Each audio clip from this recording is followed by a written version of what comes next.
माझे नाव आहे शोभा आप्पासाहेब स्वामी.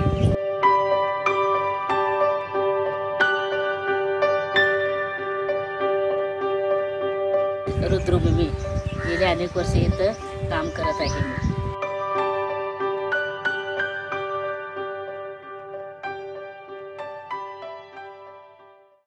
महिला दिनानिमित्त आपण विविध क्षेत्रात कार्यरत राहून नावलौकिक मिळवलेल्या महिलाविषयी जाणून घेत आहोत. पण आज आपण एक अशा स्त्रीच्या धाडसी निर्णयाबद्दल जाणून घेणार आहोत ज्यांनी फक्त कुटुंबाचा डोलारा एकट्याने पेलला नाही तर समाजाची मानसिकता आणि दृष्टिकोनही बदलून टाकलाय.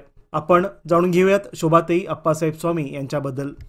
शोभाताई या मूळच्या माध्याळ तालुका गणिंग्लजच्या. त्यांचा कोल्हापुरात वास्तव्यास असणाऱ्या आप्पासाहेब स्वामी यांच्याशी 28 डिसेंबर 1996 रोजी विवाह झाला. लग्नानंतर प्रत्येक स्त्रीची आपल्या सासरच्या घराबद्दल खूप स्वप्ने असतात, पण शोभाताईंनी मात्र अशाच एका स्वप्नाच्या घरात रात्री 1:30 वाजता गृहप्रवेश केला.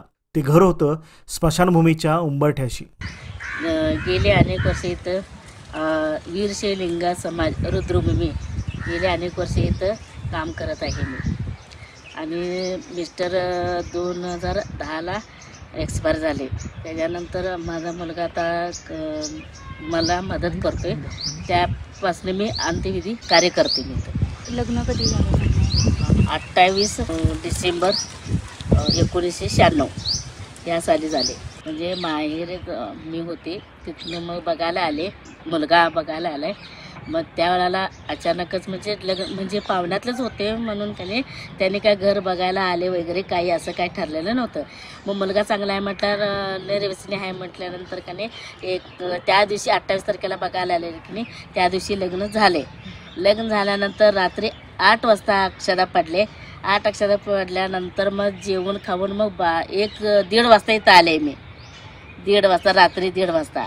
मग त्याच्यानंतर अवक्षण करायला इथं कुणी बी नव्हते. मग शेजारी एक बाई होती म्हणजे लक्ष्मीबाई मोहिते. मग तिची बहीण तिथं राहायला आलेली ती.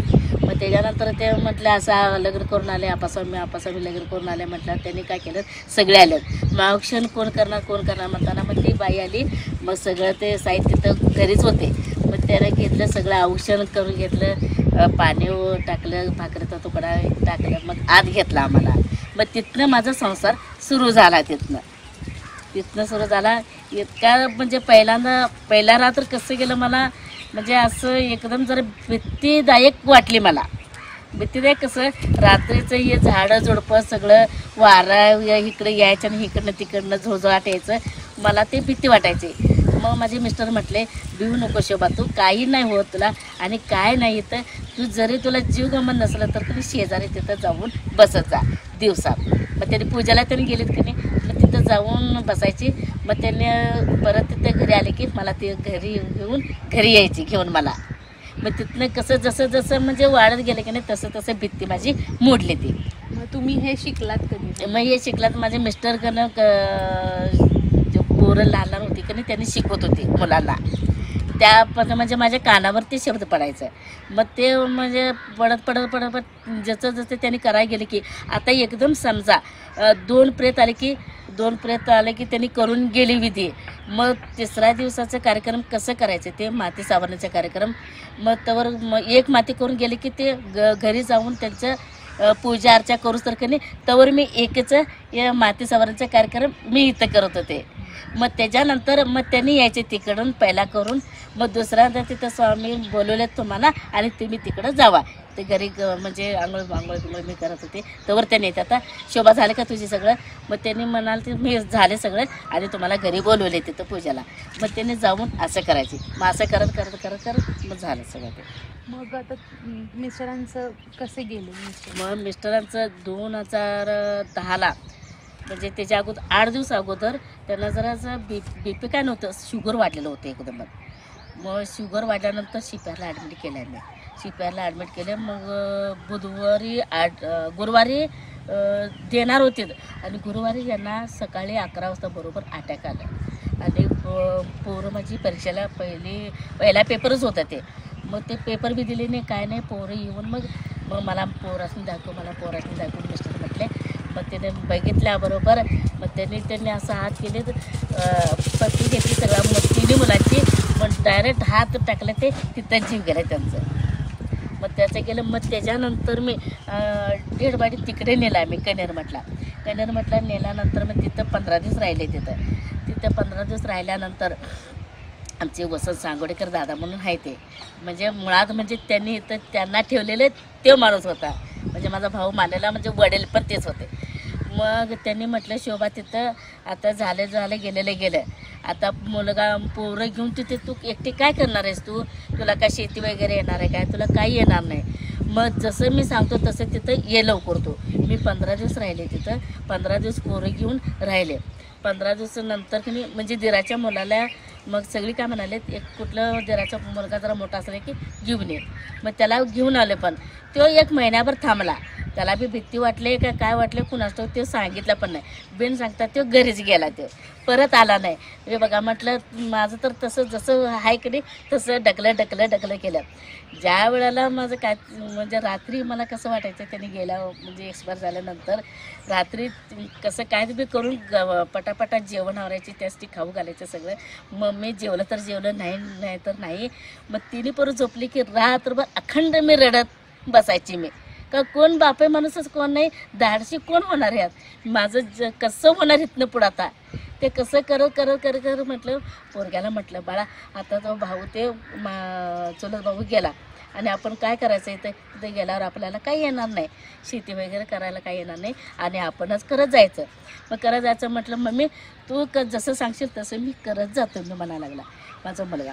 मग तसं करत तो करायला लागला, बाबा असं पहिल्यांदा कर, असं कर, तसं कर म्हणताना मग ते करत गेला.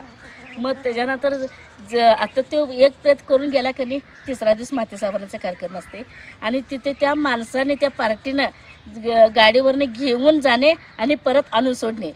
ते पतंग उडवायचं असलं की नाही त्यावेळेला त्या माणसाने पतंगसुद्धा त्या म्हणजे माझ्या मुलग्याला आणून द्यायची. काय लहान पोरगं त्याला काय कळते. मग त्याच्यानंतर भवरा असू दे, मग ते कुठलं काय त्यावेळेला असतं की नाही त्याच्याकडनं माणसं ते पार्टीने सगळं देऊन माणूस सोडून आणि मला सांगून जायचं आणि स्वामीनबाई मुलग्याला तुम्हाला सोडले आणि त्याला पतंगाची आवड होती, मला पतंगाने दिले बघा आणि तुमच्या स्वाधीन केले आणि तर तुम्ही बघा म्हणायचे. सगळं असं करत जसं मोठं करायला झाला का नाही तसं ते एकटाच आता करायला लागला आता सगळं. आता शोभाताईंचा तो विदारक काळ संपला आणि त्यांची 3ही मुले आता हाताखाली आली. 3ही मुलांची लग्न कार्य पार पडली. शोभाताईंच्या दोन्ही मुली सासरी अगदी सुखाने नांदत आहेत. तर त्यांचा मुलगा आता पौरोहित्य आणि अंत्यविधी करून आपल्या कुटुंबाचा उदरनिर्वाह करतो. पण एक काळ असा होता की फक्त शोभाताईच नाही तर त्यांची थोरली लेकही अंत्यविधी करत असत. आजवर शोभाताईंनी 50हून अधिक अंत्यविधी तर त्यांच्या थोरल्या लेकीने 20हून अधिक अंत्यविधी पार पडले आहेत. शाळेत जेव्हा तुम्ही सांगितले गेले त्याचे वडील गेलेत आणि हा असा आमचा आहे, हे आमचं काम आहे आणि ह्याला कधी पण यावं लागलं काय हां. मग त्यांचा पप्पा झाल्यानंतर त्याने वारल्यानंतर आता बॉडी आले. मग दुसरं स्वामी कोण भेटायचंच नाही, सगळी एंगेजच कार्यक्रम असायचे त्यांचे. मग माझा मुलगा 5वीला शिकत होता, ते इंदिरा गांधी विद्यानिकेतन तिथं. मग तिथं शिकत असताना आता वाडीवाले असं माझा मुलगा तिथं शाळेत आहे आणि तिथनं बोलून आणायला पाहिजे तुम्ही. मग त्यांनी काय करणार तिथनं घेऊन येणार त्यांनी परत आणि पूजा करून झाल्यानंतर त्यांनी आंघोळ करूच तर थांबणार माणसं आणि गाडीवरनं परत त्याला सोडायचं. तोवर 2 तास सपायचे ते. मग त्याचं लक्षात आलं तसं करत 10वी पत्र कसं तरी त्यांनी केला बघा त्यांना. मग तुम्ही पूर्णपणे करायचं कधी ठरवलं सांगा, कारण मुलाचं नुकसान होत असेल ना शाळेत. होय झालंच तसं. मग ते पुढे शिकलाच नाही, 10वी पत्र तसं करतच गेला. मग तरी बी म्हटले मी बाळा आणि 11वी 12वी पूर्ण कर आणि नाही माझ्या मग लक्षात काय राहिलं मम्मी आणि हे शिकले का मला हे शिकणार म्हणायला लागला. मग तुम्ही आता किती आत्तापर्यंत साधारण अंत्यविधी केले? म्हणजे 50 केले. कधी कुठल्याही वेळेला केव्हा पण रात्रीचा अहोरात्रीचा किंवा दुपारचं किंवा सकाळचं असं कधी पण. मग तुम्हाला तेव्हा मिस्टरांच्या माघारी तुम्ही मला सगळं सांगा की एक रात्री वाटायची की रात्रीचं असं म्हणजे माणसाला बघून मी भ्यायची पण त्यावेळेला. आणि प्रेत आले की जरा काही इकडे तिकडे बघायची, एक कुठलं तर पूजा करायची आणि इकडे तिकडे बघायची ती पूजा करायची. मला धाडसीच होय ना त्यानंतर. मग जसं करायला लागले की नाही माझी भीती मनातून गेली त्यापासून. आता मला सांगा, तुमचे जेव्हा मिस्टर गेले त्यानंतर मग माहेरच्यांनी काय सपोर्ट केला तुम्हाला, का तिकडे ये म्हणले किंवा सासरच्या लोकांनी, कारण इथे एकट्या कुठं राहणार आहेस माझ्या असं काय घडलं तेव्हा? त्यांनी म्हटलं की बघा, भाऊ भावाचं असणार. आणि माझी आई त्यावेळेला मी नव्हती. माझी आई वारलेली 2002ला आणि माझे वडील वारलेलं 93 साली. म्हणजे घरात कोणी नाही. म्हणजे माझा भाऊ पुण्याला होता जॉबला. मग ती भाऊचं बी तिकडेच होते. त्यांना पण एक मुलगा एक मुलगी. आता माझा भाऊ पण वारला म्हणून ते माहेर राहते माझी भाऊचं. मग सपोर्ट करणार कोण मला? मग चुलता आहे. जरी किती वेळ केलं तर त्यांनी चुलता ना. त्यांनी म्हटलं तरी बाळा येऊन राहायचं, आम्ही सगळं तुझं बघतो म्हणून. म्हटलं मावशी तसं काय नको. म्हटलं 1 दिवस पाहुणे, 2 दिवस पाहुणे, तिसऱ्या दिवशी काही हे होते. म्हटलं नको, काय माझं मी तिथं बघतो म्हटलं. आणि तुमची बहीण तुमची जाऊ आहे ना? हा, बहीण आहे मग ते माझी. इथं येऊन राहिले नाही, तिथे ती बी तिचं पण शेती वगैरे, तिचं मुलं, तिचं हे आहे, सूनबाई ते आहे सगळे. मग ती बी येऊ शकले नाही तर. आता मोठ्या मुलगीला कसं शिक्षण केलं ते सांगा मला. मग पहिली ते 5वी 6वी पत्र मग शिकली तिथे इंदिरा गांधी विद्यानिकेतन तिथे शिकले तिथं. मग त्यांचे वडील वारल्यानंतर ही हुशार आहे मुलगी म्हणताना मग त्यांनी शाळेतच दत्तक घेतली. त्यांनी शाळेवाले मग दत्तक घेतली. एक पेन्शनसुद्धा मी विकत तिला घेतले नाही मी. मग सगळं त्यांचं सगळं काय फी भरायची असेल किंवा कसलं काय तर पुस्तक म्हणा किंवा वही म्हणा, बुक म्हणा, काय बी असलं तर त्यांचं सगळं बघायचं आणि त्यात नंबरात ती बसायची. तसं बीकॉम परत तिने केले आहे. तसं 1 रुपये खर्च न करता. मग तिथनं नंतर त्याच्यानंतर तिनं बीकॉम झाल्यानंतर ती आता राजा काका तुम्हाला माहिती असेल की तिथं पण जॉब केली तिनं. म्हणजे बँकेतर्फे असं काम करत करत करत ते मग आता हे 4थं वर्ष झालं मुलगीला आता आहे.